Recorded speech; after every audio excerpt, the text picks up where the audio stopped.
മുന്തിരിവള്ളിയും അതുപോലുള്ള സാധനങ്ങളും പിന്നെ അതിനകത്ത് ചില സംഗതികളൊക്കെ വെച്ചിട്ടാണ് ഇത് ആ പീരീഡിലൊക്കെയാണെന്ന് നമുക്ക് മനസ്സിലാവും. പണ്ടേ ഉണ്ടായിരുന്നത് ജൂതനാണ്, വെറുതെ പറയാനല്ല, വിത്ത് തെളിവ് ഇതാ. ഇത് കണ്ടോ, ഇവിടെ ഒരു കല്ലിരിക്കുന്നത് കണ്ടോ, അല്ലെങ്കിൽ ഒരു ഒരു കഷ്ണം കല്ല്. ഇത് എന്താ സാധനം എന്ന് പറഞ്ഞു കഴിഞ്ഞാൽ ഈ ജൂത ഹിസ്റ്ററി അത് നമ്മൾ പഠിച്ചു കഴിയുമ്പോൾ അതിനകത്ത് സെക്കൻഡ് ടെമ്പിൾ പീരീഡ് എന്ന് പറയുന്ന ഒരു പീരീഡ് ഉണ്ട്. 500 BC മുതൽ ഇങ്ങോട്ട് ഒരു 70 CE വരെ ഉള്ള ഒരു പീരീഡ്.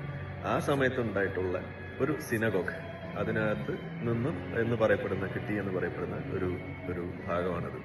ഇതിൽ ഉള്ള ചില സയൻസ് ഒക്കെ ഉണ്ട്. ഇതിനകത്ത് കാണിക്കുന്ന മുന്തിരിവള്ളിയും അതുപോലുള്ള സാധനങ്ങളും പിന്നെ അതിനകത്ത് ചില സംഗതികളൊക്കെ വെച്ചിട്ടാണ് ഇത് ആ പീരീഡിലൊക്കെയാണെന്ന് നമുക്ക് മനസ്സിലാവുന്നത്. അതോടൊപ്പം തന്നെ ഈ പുറകിൽ കാണുന്ന ഒരു ചിത്രം നിങ്ങൾക്ക് കാണാൻ സാധിക്കുന്നുണ്ടെന്ന് വിചാരിക്കുന്നു.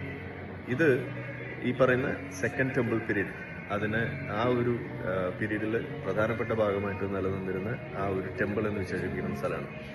അത് പൊളിച്ചിട്ടാണ് അതിൻ്റെ ആ ഭാഗത്താണ് ഇന്ന് നമ്മളുടെ അൽ-അഖ്സ പള്ളിയും മറ്റു സാധനമൊക്കെ പണിത് വെച്ചിരിക്കുന്നത്. ഇന്ന് മുന്തിരിവള്ളിയും അതുപോലുള്ള സാധനങ്ങളും പിന്നെ അതിനകത്ത് ചില സംഗതികളൊക്കെ വെച്ചിട്ടാണ് ഇത് ആ പീരീഡിലൊക്കെയാണെന്ന് നമുക്ക് മനസ്സിലാവും.